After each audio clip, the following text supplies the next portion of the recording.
Dear friends, എല്ലാവർക്കും PSC പ്രിസത്തിലേക്ക് സ്വാഗതം. ഇന്ന് നമ്മൾ 8ാം ക്ലാസ്സിലെ SCERT ന്യൂ സിലബസ് പ്രകാരമുള്ള ബേസിക് സയൻസിലെ 3ാമത്തെ ചാപ്റ്റർ, അതായത് മർദ്ദം എന്ന ചാപ്റ്ററിൻ്റെ 2ാമത്തെ പാർട്ടാണ് പഠിക്കാൻ പോകുന്നത്. അപ്പോൾ ഈ ചാപ്റ്ററിൻ്റെ ആദ്യ ഭാഗം കണ്ടിട്ട് വേണം 2ാമത്തെ പാർട്ട് കാണുന്നതിന്. അതുപോലെ തന്നെ നമ്മുടെ ചാനൽ ആദ്യമായിട്ട് കാണുന്നവരാണെങ്കിൽ നമ്മുടെ ചാനലൊന്ന് സബ്സ്ക്രൈബ് ചെയ്തിട്ട് കയറി വരണേ. അതുപോലെ ആ തൊട്ടടുത്തുള്ള ബെൽ ബട്ടൺ കൂടി എനേബിൾ ചെയ്ത് കഴിഞ്ഞാൽ നമ്മളിടുന്ന വീഡിയോസ് അപ്പോൾ തന്നെ നോട്ടിഫിക്കേഷനായിട്ട് നിങ്ങൾക്ക് കിട്ടുന്നതായിരിക്കും.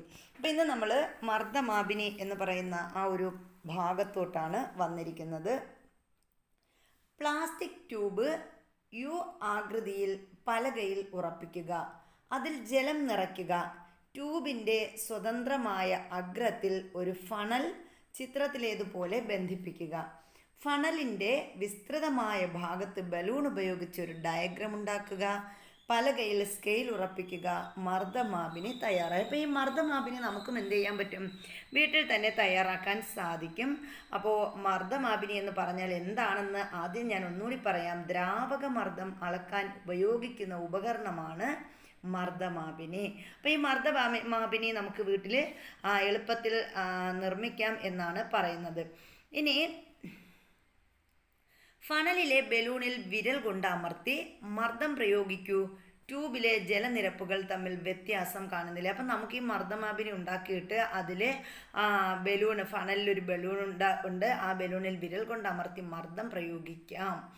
ട്യൂബിലെ ജലനിരപ്പുകൾ തമ്മിൽ വ്യത്യാസം കാണുന്നില്ല. അങ്ങനെ നമ്മൾ ബലം പ്രയോഗിക്കുമ്പോൾ, മർദ്ദം പ്രയോഗിക്കുമ്പോൾ എന്ത് ചെയ്യും? ആ ട്യൂബിലെ ജലനിരപ്പുകൾ തമ്മിൽ വ്യത്യാസം ഉണ്ടാകും.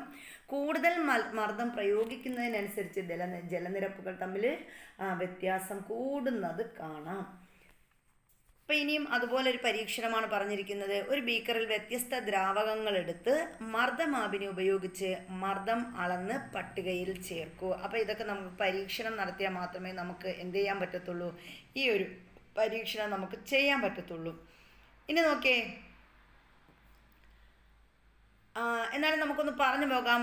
ഫണലിൻ്റെ സ്ഥാനം, ട്യൂബിലെ ജലനിരപ്പിലെ വ്യത്യാസം, അതിൻ്റെ മർദ്ദം, അതുപോലെ ഉപരിതലത്തിലാണെങ്കിൽ എങ്ങനെ, അത് ജലത്തിൽ വെക്കുമ്പോൾ എങ്ങനെ, ഉപ്പ് വെള്ളത്തിലാണെങ്കിൽ എങ്ങനെയാണ്, മണ്ണെണ്ണയിൽ എങ്ങനെയാണെന്നൊക്കെയുള്ള ആ ഒരു പരീക്ഷണം നമുക്കിതിലൂടെ ചെയ്യാൻ പറ്റും.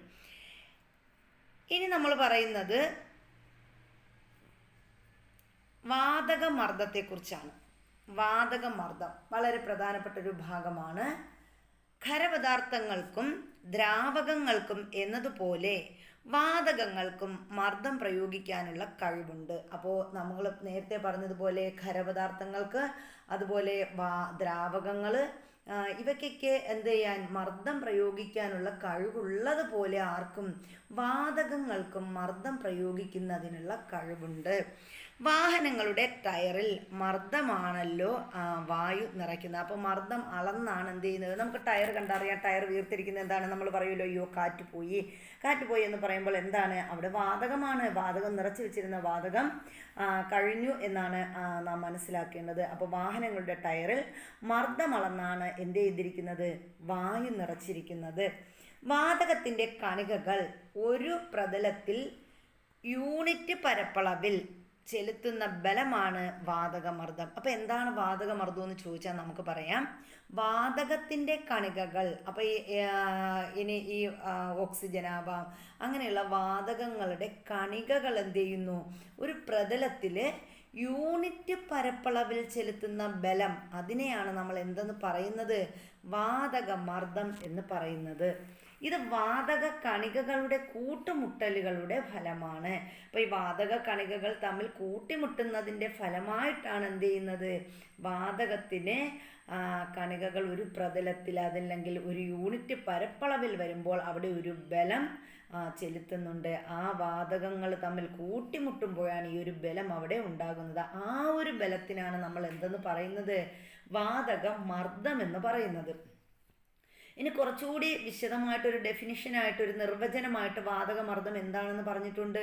യൂണിറ്റ് പരപ്പളവിൽ ഒരു വാതകം ലംബമായി പ്രയോഗിക്കുന്ന ബലമാണ് വാതകമർദ്ദം. അപ്പോൾ വിശദമായിട്ട് പറയുകയാണെങ്കിൽ നമുക്ക് പറയാം, യൂണിറ്റ് പരപ്പളവിൽ ഒരു വാതകം എന്ത് ചെയ്യുന്നു, ലംബമായി പ്രയോഗിക്കുന്ന, എപ്പോഴും നമ്മൾ കൂടുതൽ പറയുന്നത് ലംബമായിട്ടുള്ള ഇതാണ്, ലംബമായി, ഇതേപോലെ ലംബമായി പ്രയോഗിക്കുന്ന ആ ഒരു ബലമാണ് എന്തെന്ന് പറയുന്നത്, വാതകമർദ്ദം എന്ന് പറയുന്നത്. വാതകമർദ്ദത്തെ സ്വാധീനിക്കുന്ന ഘടകങ്ങൾ എന്തെല്ലാമെന്നാണ് അടുത്ത് നമ്മൾ പറയുന്നത്. അപ്പം വാതകമർദ്ദത്തെ സ്വാധീനിക്കുന്ന ഘടകങ്ങൾ എന്തെല്ലാമാണ്? അതിന് ഒരു ബലൂൺ നന്നായി ഊതി വീർപ്പിക്കുക. അപ്പം നമ്മളൊരു ബലൂൺ എടുത്തു, ആ ബലൂൺ എന്ത് ചെയ്തു, ഇതേപോലെ നന്നായിട്ട് നമ്മൾ ഊതി വീർപ്പിച്ചു. ബലൂണിലേക്ക് വീണ്ടും വായു നിറച്ചാൽ എന്ത് സംഭവിക്കും?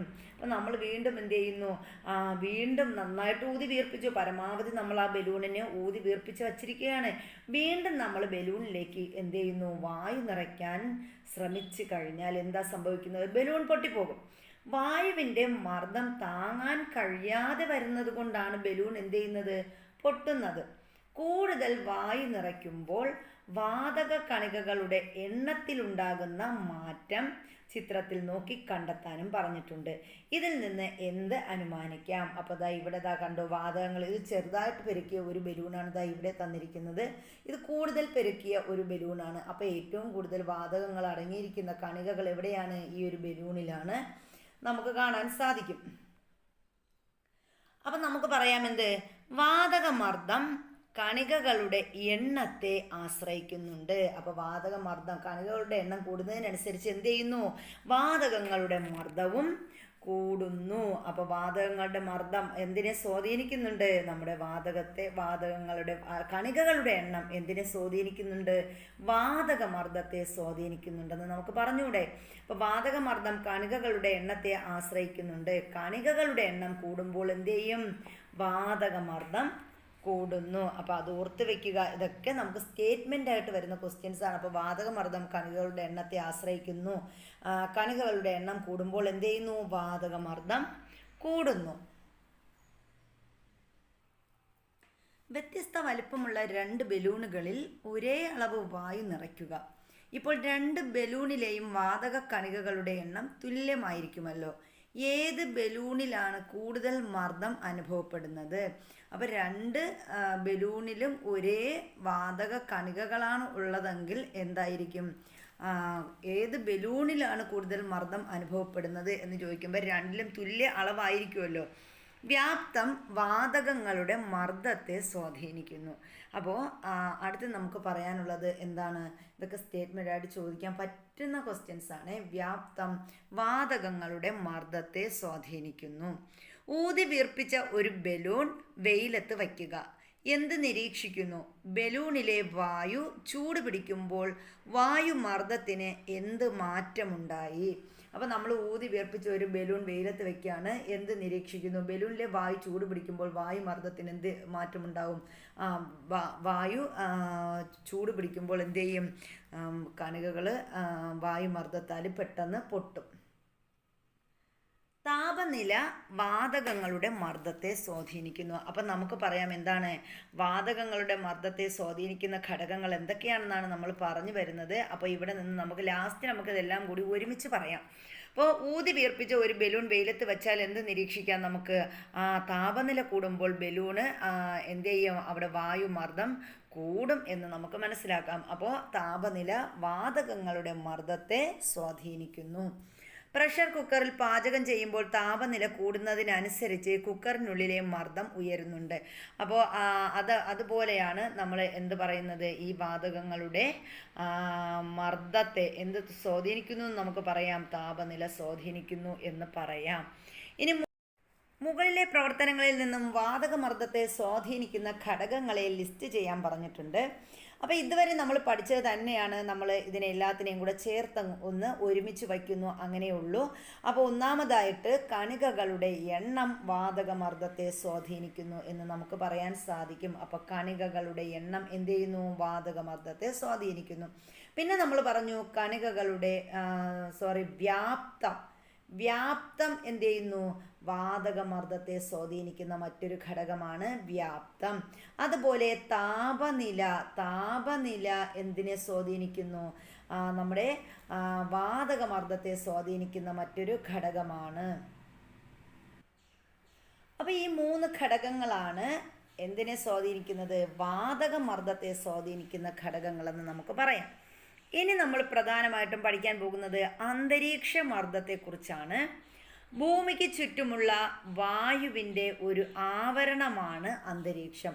അപ്പോൾ നമ്മൾ പഠിച്ചിട്ടുള്ളതാണ് എന്താണ്? വായുവിൻ്റെ ആവരണം, അതാണ് അന്തരീക്ഷം. ഭൂമിക്ക് ചുറ്റുമുള്ള വായുവിൻ്റെ ആവരണം, ഇതിനെയാണ് നമ്മൾ എന്തെന്ന് പറയുന്നത്? അന്തരീക്ഷം എന്ന് പറയുന്നത്. മുകളിലേക്ക് പോകുന്തോറും വായുവിൻ്റെ അളവ് കുറഞ്ഞു വരുന്നു. അപ്പോൾ അന്തരീക്ഷത്തിൽ മുകളിലോട്ട് പോകുന്തോറും എന്താ സംഭവിക്കുന്നത്? വായുവിൻ്റെ അളവ് കുറഞ്ഞു വരും. അന്തരീക്ഷ വായുവിന് മർദ്ദം പ്രയോഗിക്കുവാൻ കഴിയുമോ? അപ്പോൾ അന്തരീക്ഷ വായുവിന് മർദ്ദം പ്രയോഗിക്കാനുള്ള കഴിവുണ്ടോ എന്ന് ചോദിച്ചിട്ടുണ്ട്. അപ്പോൾ ഇവിടെ ഒരു പ്രവർത്തനം തന്നിട്ടുണ്ട്. അപ്പോൾ അതിൽ നിന്ന് നമുക്ക് അന്തരീക്ഷ വായുവിന് മർദ്ദം പ്രയോഗിക്കാൻ കഴിയുമോ എന്ന് മനസ്സിലാക്കാൻ സാധിക്കും. ഒരു സ്കെയില് മേശയുടെ മുകളിൽ വയ്ക്കുക. ചെറിയ ഉയരത്തിൽ നിന്നും ഒരു ഐസ്ക്രീം ബോൾ സ്കെയിലിലേക്ക് ഇടുക. അപ്പോൾ ഇവിടെ നമ്മൾ ഒരു പരീക്ഷണം നടത്തുകയാണ്. ഒരു സ്കെയിൽ നമ്മൾ മേശയ്ക്ക് മുകളിൽ വെച്ചിട്ടുണ്ട്. ഇനി ഒരു ഐസ്ക്രീം ബോൾ നമ്മൾ എന്ത് ചെയ്യുന്നുണ്ട്? സ്കെയിലിന് മുകളിൽ ഒരു A4 സൈസ് വലിപ്പമുള്ള ഒരു പേപ്പർ വയ്ക്കുക എന്ന് പറഞ്ഞു. അപ്പോൾ ഈ ബോള് നമ്മൾ സ്കെയിലിലേക്ക് ഇടണം. അപ്പോൾ അങ്ങനെയാണെങ്കിൽ എന്താ സംഭവിക്കുന്നത്? A4 വലിപ്പമുള്ള ഒരു പേപ്പർ നമ്മൾ ഈ സ്കെയിലിന് മുകളിൽ വെച്ചിട്ടുണ്ട്. ബോൾ ഇതേ ഉയരത്തിൽ നിന്നും താഴേക്കിടുക. അപ്പോഴോ സ്കെയിൽ വീഴാതിരിക്കാൻ കാരണം എന്താണ്? അപ്പോൾ നമ്മൾ എന്ത് ചെയ്യുന്നു? ഈ ബോളിനെ എന്ത് ചെയ്യും? ഇതേ ഉയരത്തിൽ നിന്ന് നമ്മൾ എന്ത് ചെയ്യുന്നു? താഴേക്ക് ഇടുന്നു. അപ്പോൾ എന്ത് ചെയ്യുന്നില്ല? ആ സ്കെയിലിന് യാതൊന്നും സംഭവിക്കുന്നില്ല. പേപ്പറിന് മുകളിലുള്ള വായുവിൻ്റെ ഭാരമാണ് ഇതിന് കാരണം. അപ്പോൾ പേപ്പറിന് മുകളിൽ എന്തുണ്ട്?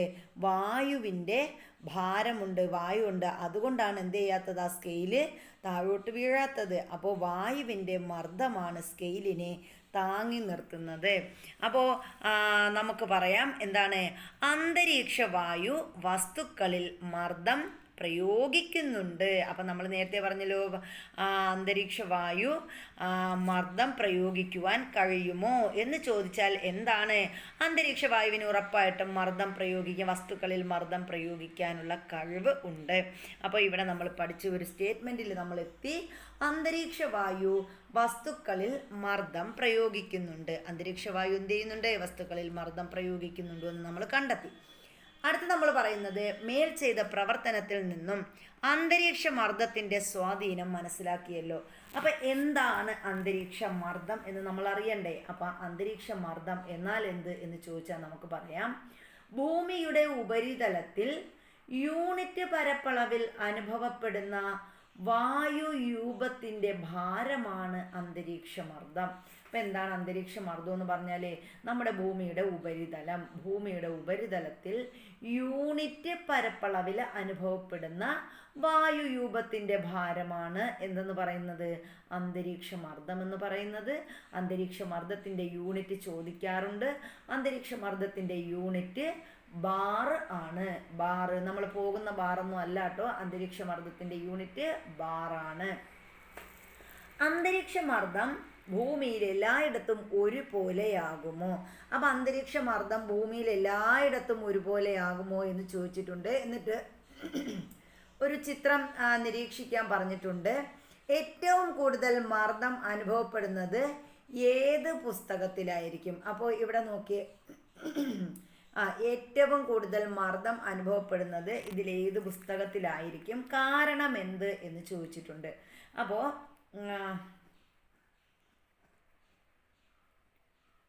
ഏറ്റവും കൂടുതൽ മർദ്ദം അനുഭവപ്പെടുന്നത് ഏത് പുസ്തകത്തിലാണ്?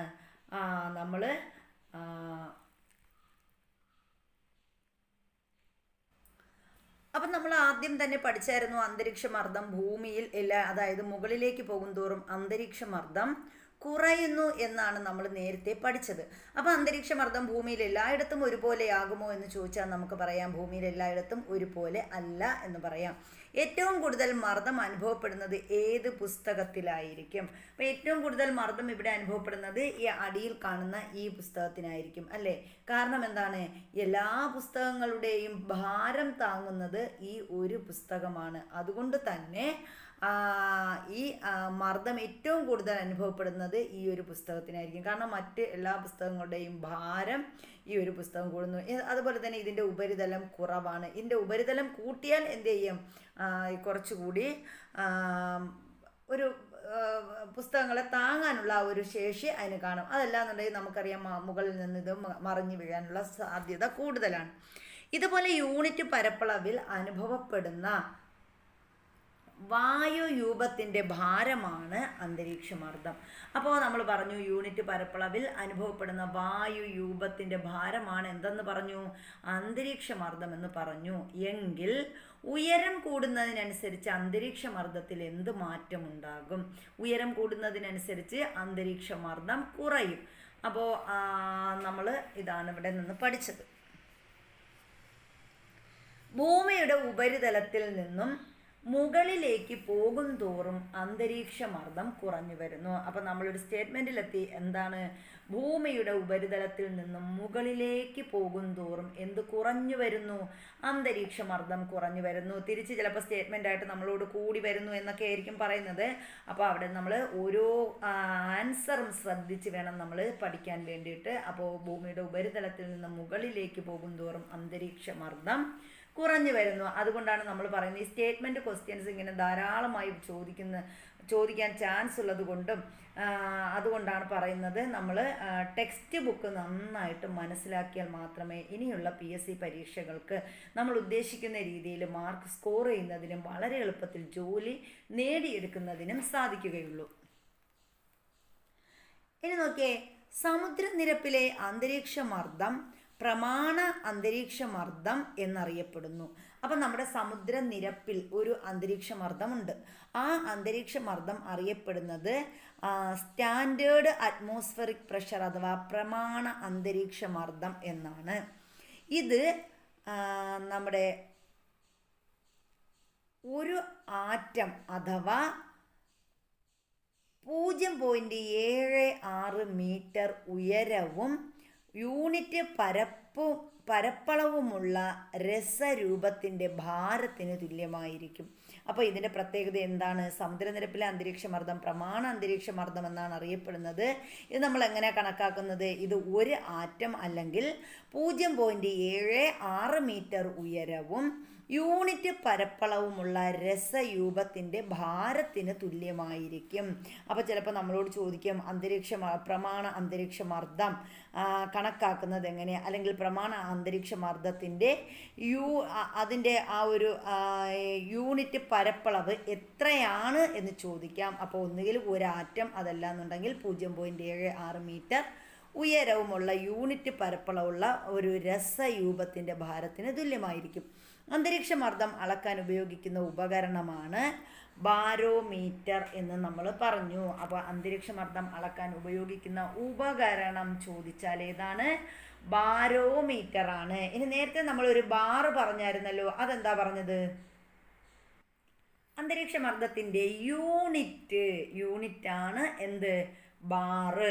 യൂണിറ്റ് ബാറും അന്തരീക്ഷമർദ്ദം അളക്കാൻ ഉപയോഗിക്കുന്ന ഉപകരണം എന്തുമാണ്? ബാരോമീറ്ററുമാണ്. ഇനി അന്തരീക്ഷമർദ്ദം എത്രത്തോളം ശക്തമാണെന്ന് നിങ്ങൾക്കറിയാമോ? അപ്പോൾ അന്തരീക്ഷമർദ്ദം നമ്മൾ എത്രത്തോളം ശക്തമാണ് എന്നാണ് പറയുന്നത്.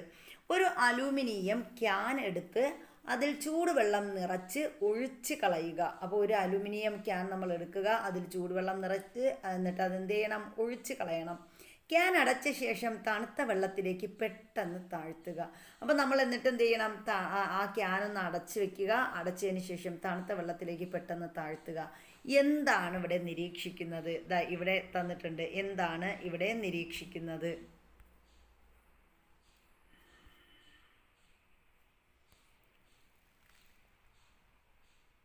ക്യാൻ തണുക്കുമ്പോൾ അതിനുള്ളിലെ മർദ്ദം കുറയുകയും പുറമേയുള്ള അന്തരീക്ഷമർദ്ദത്താൽ അത് ഞെരുക്കപ്പെടുകയും ചെയ്യുന്നു. അപ്പോൾ ക്യാൻ തണുക്കുമ്പോൾ എന്ത് സംഭവിക്കും? അതിനുള്ളിലെ മർദ്ദം കുറയും. അങ്ങനെ മർദ്ദം കുറയുമ്പോൾ പുറമേയുള്ള അന്തരീക്ഷമർദ്ദത്താൽ അതെന്ത് ചെയ്യും? ഞെരുക്കപ്പെടുകയും ചെയ്യുന്നു.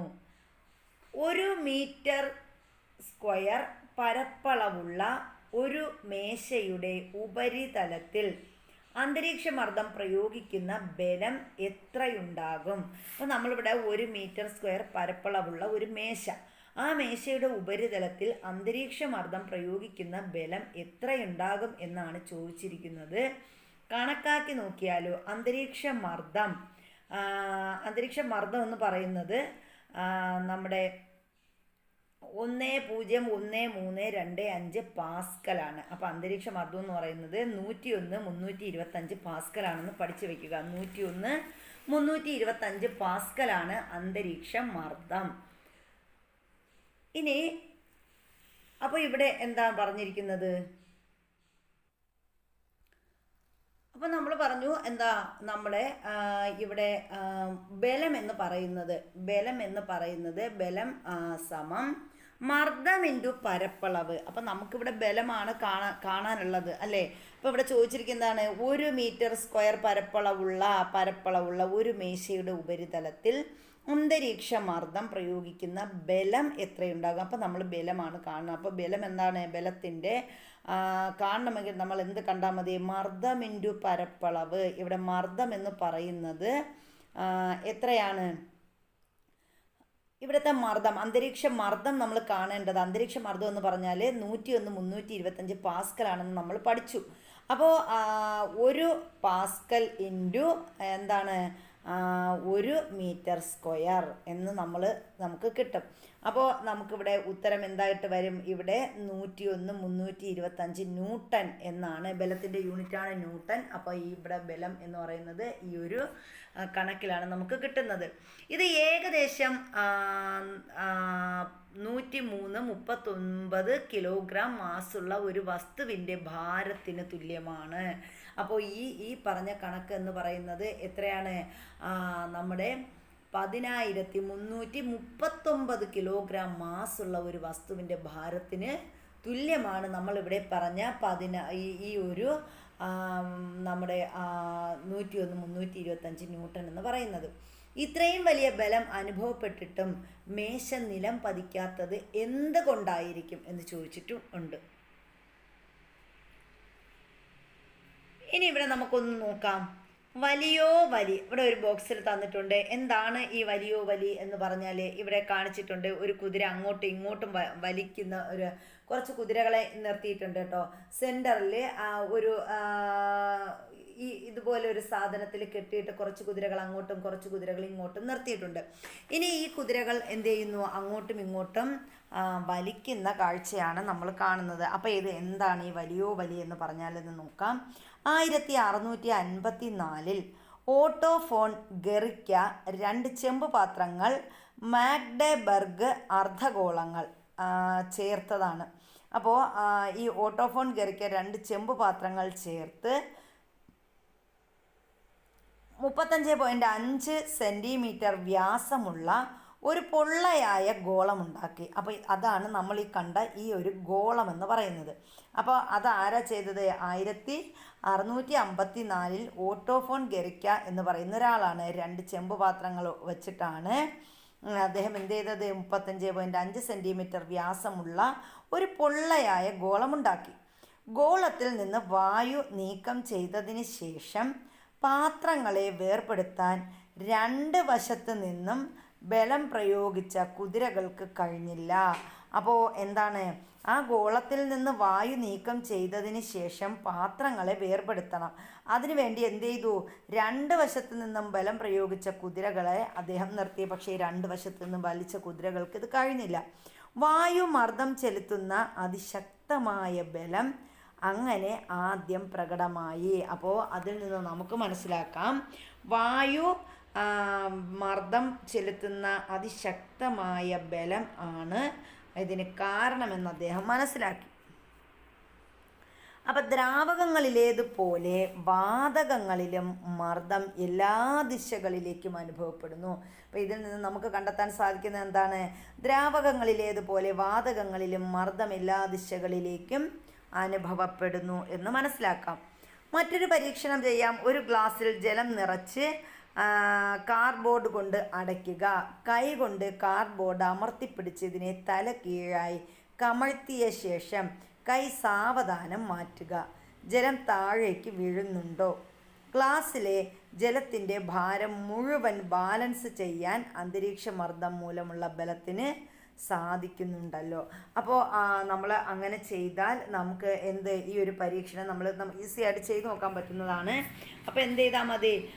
ഒരു ഗ്ലാസ്സിൽ ജലം നിറച്ചിട്ട് നമ്മൾ കാർഡ്ബോർഡ് കൊണ്ട് അടച്ച് അതിനെ നമ്മൾ എന്ത് ചെയ്യുക?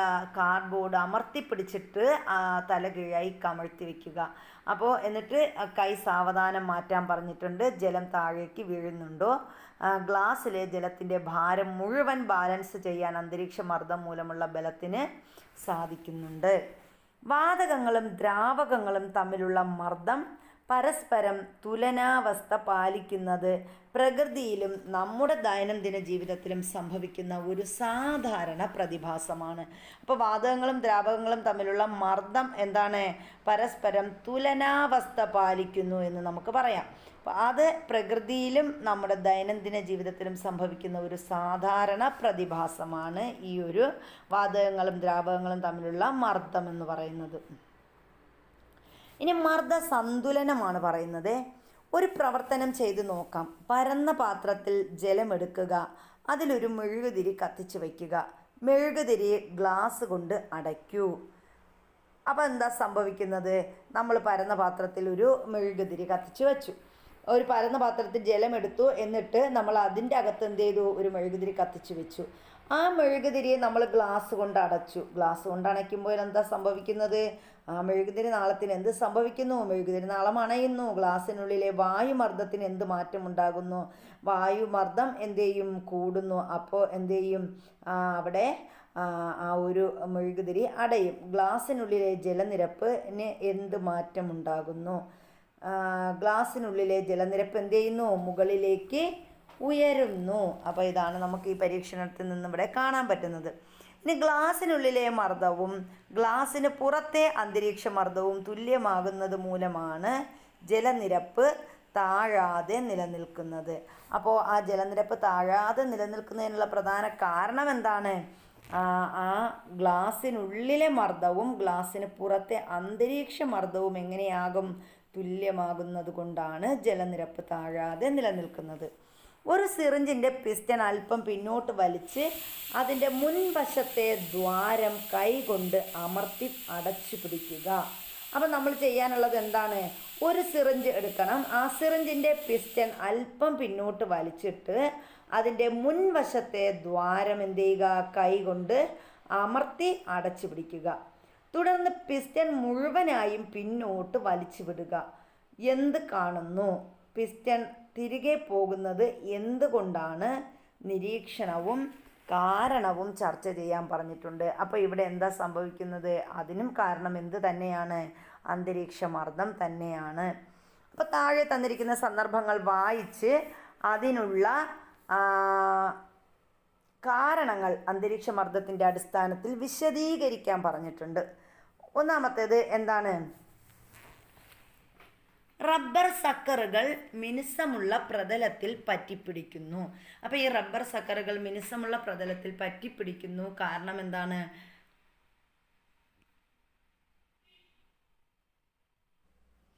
അന്തരീക്ഷ മർദ്ദമാണ് ഈ റബ്ബർ സക്കറുകൾ മിനുസമുള്ള പ്രതലത്തിൽ പറ്റിപ്പിടിക്കുന്നതിന് കാരണം.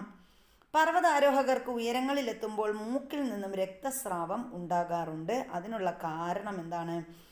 നമുക്കറിയാം, മുകളിലേക്ക് പോകും തോറും എന്ത് കുറയുന്നു? അന്തരീക്ഷ മർദ്ദം കുറയുന്നു. അപ്പോൾ സ്വാഭാവികമായിട്ടും അന്തരീക്ഷ മർദ്ദം കുറയുമ്പോൾ നമ്മുടെ ശരീരത്തിലെ ബോഡിയുടെ മർദ്ദം കൂടുന്നു. അങ്ങനെ മർദ്ദം കൂടുമ്പോഴാണ് അവർക്ക് എന്ത് ചെയ്യുന്നത്? മൂക്കിൽ നിന്നും രക്തസ്രാവം ഉണ്ടാകുന്നത്. അങ്ങനെ ഡ്രിപ്പ് ഇഞ്ചക്ഷൻ നൽകുമ്പോൾ ഇഞ്ചക്ഷൻ ബോട്ടിലിൽ സൂചി കൊണ്ട് തുളകളിടുന്നതിന് കാരണം എന്താണ്? അവിടെയും അന്തരീക്ഷ മർദ്ദമാണ്.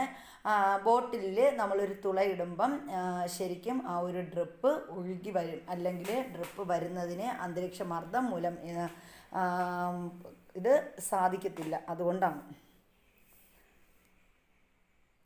ചുരം കയറുന്ന വാഹനങ്ങളിൽ ഇരിക്കുന്ന യാത്രക്കാർക്ക് ചെവി വേദന അനുഭവപ്പെടുന്നു. കാരണമെന്ത്? നമ്മൾ അതും നേരത്തെ പറഞ്ഞതുപോലെ തന്നെ ഉയരങ്ങളിലേക്ക് പോകും തോറും അല്ലെങ്കിൽ ഉയരം കൂടുന്നതിനനുസരിച്ച് അന്തരീക്ഷ മർദ്ദം കുറയുന്നു. അപ്പം നമ്മുടെ സ്വാഭാവികമായിട്ടും നമ്മുടെ ബോഡിയിലെ നമ്മുടെ ശരീരത്തിനുള്ളിൽ വായുമർദ്ദം കൂടും. അങ്ങനെ വരുമ്പോഴാണ് നമുക്ക് ചെവിക്ക് വേദന അനുഭവപ്പെടുന്നതായിട്ട് തോന്നുന്നത്. ഇനി ഇവിടെ വിലയിരുത്താൻ തന്നിട്ടുണ്ട്. കാരണം എഴുതുക. ചരക്ക് വാഹനങ്ങൾക്ക് ടയറുകളുടെ എണ്ണം കൂടുതലായിരിക്കും. കാരണം എന്താണ് ചരക്ക് വാഹനങ്ങൾക്ക് ടയറുകളുടെ എണ്ണം കൂടുതലായിരിക്കുന്നത്? കാരണം നമ്മൾ പഠിച്ചായിരുന്നു. ചരക്ക് വാഹനങ്ങൾക്ക് ടയറുകളുടെ എണ്ണം കൂടുതലായിരിക്കും. അതിന് കാരണം എന്താണ്? തറയുമായിട്ടുള്ള ആ ഒരു മർദ്ദം കൂട്ടുന്നതിന് വേണ്ടിയിട്ടാണ് ചരക്ക് വാഹനങ്ങളുടെ ടയറുകളുടെ എണ്ണം കൂടുതലാകുന്നത്. ഇനി വിമാനം ഉയരത്തിലൂടെ പറക്കുമ്പോൾ ചില യാത്രക്കാർക്ക് മൂക്കിൽ നിന്ന് രക്തസ്രാവം ഉണ്ടാകുന്നു. അത് നമ്മൾ നേരത്തെ പറഞ്ഞതാണ്. ഉയരം കൂടുന്നതിനനുസരിച്ച് എന്ത് കുറയുന്നു? അന്തരീക്ഷ മർദ്ദം കുറയുന്നു. അക്വേറിയത്തിൽ താഴെ നിന്നും വരുന്ന ജലകുമിളകളുടെ വലിപ്പം കൂടിക്കൂടി വരുന്നതായിട്ട് കാണാം. അപ്പോൾ നമ്മൾ അക്വേറിയത്തിൽ നിന്ന് നോക്കുമ്പോൾ എന്താണ്? ജലത്തിൻ്റെ ആ ഒരു വികിരണം മൂലം, പ്രകാശത്തിൻ്റെ വിഘടനം മൂലം അല്ലെങ്കിൽ വികിരണം മൂലം നമുക്ക് എന്ത് ചെയ്യാൻ കഴിയും? അടിയിലുള്ള മീനുകളുടെ വലിപ്പം കൂടി വരുന്നതായിട്ട് തോന്നാം, അല്ലെങ്കിൽ ജലകുമിളകളുടെ വലിപ്പം കൂടിക്കൂടി വരുന്നതായിട്ട് തോന്നാം. കെട്ടിടങ്ങളുടെ തറ പണിയുമ്പോൾ അടിഭാഗം വീതി കൂട്ടി നിർമ്മിക്കുന്നതും എന്തിന് കാരണമാണ്? നമ്മുടെ അന്തരീക്ഷത്തിൻ്റെ മർദ്ദം, ഉപരിതല മർദ്ദം കൂട്ടുന്നതിന് വേണ്ടിയിട്ടാണ്. ഒരു കുപ്പിയിൽ നിറച്ചിരിക്കുന്ന ജലത്തിൻ്റെ അടിയിൽ നിന്നും കുമിളകൾ പൊങ്ങി വരുന്നത് ചിത്രീകരിച്ചിരിക്കുന്നു. ഇതിൽ ശരിയായ ചിത്രം എന്തുകൊണ്ട് എന്നുകൂടി ചോദിച്ചിട്ടുണ്ട്. ഇതിൽ ശരിയായത് ഏതാണ്? ഈ മൂന്നാമത്തെ ബോട്ടിലാണ് ശരിയായത്. കാരണം മുകളിലോട്ട് പോകും തോറും മർദ്ദം കുറയും. മർദ്ദം കുറയുമ്പോൾ എന്ത് സംഭവിക്കും? ഓക്സിജന്റെ അളവ് കൂടും. അതുകൊണ്ടാണ് ഈ ബബിള് എന്ത് ചെയ്യുന്നത്? വലുതായി വരുന്നത്. അടുത്ത പറയുന്നത് താഴെ തന്നിരിക്കുന്ന ചിത്രം നിരീക്ഷിക്കുക. ഇതിൽ ഓരോന്നിലും ഒരേ ദ്രാവകം നിറച്ചിരിക്കുന്നുവെങ്കിൽ അടിഭാഗത്ത് അനുഭവപ്പെടുന്ന മർദ്ദത്തിൽ എന്ത് വ്യത്യാസമാണ് ഉണ്ടായിരിക്കുക? കാരണം എന്തെന്ന് ചോദിച്ചിട്ടുണ്ട്. അപ്പോൾ താഴെ തന്നിരിക്കുന്ന ചിത്രം നമ്മൾ കണ്ടു. ഇതിൽ ഓരോന്നിലും ഒരേ ദ്രാവകം നിറച്ചിരിക്കുന്നു, പക്ഷെ അടിഭാഗത്ത് അനുഭവപ്പെടുന്ന മർദ്ദത്തിൽ വ്യത്യാസമുണ്ട്. കാരണം എന്താണ്? ഇതിൻ്റെ വലിപ്പം കൂടുന്നതിന് അടിഭാഗത്ത് വലിപ്പം കൂടുമ്പോൾ അതിൻ്റെ ഉപരിതല മർദ്ദം എന്ത് ചെയ്യുന്നു? കൂടുന്നു. മുകളിലേക്ക് പോകുന്തോറും അതിൻ്റെ മർദ്ദം കുറയുന്നു.